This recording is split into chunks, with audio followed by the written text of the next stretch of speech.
I had just got home and I was ready for a nice relaxing evening.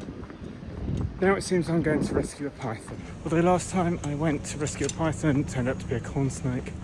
But I think this is actually a python. Welcome to the Docklands. Let's go find a snake.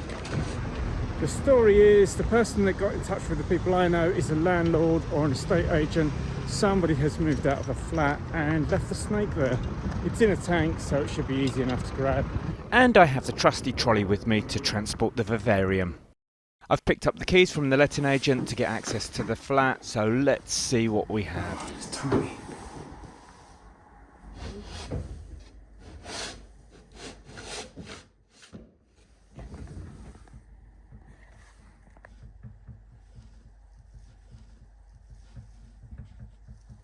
Oh, you're tiny.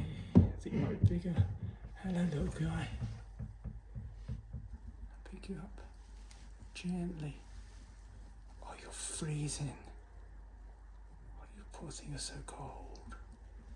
You're so cold. This is a royal python, or a ball python as they used to be known, and sometimes still are. It's a young one, less than a year old. I'm afraid you're going to have to go in a bag. This species can get a whole lot bigger. Adults can reach over 175 centimetres.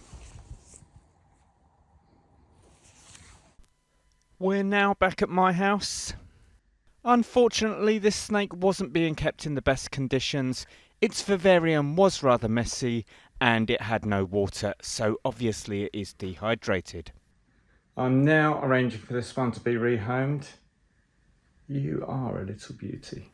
Since filming this, I've taken it down to South East London Reptile Rescue. Thank you, Claire, for looking after this one.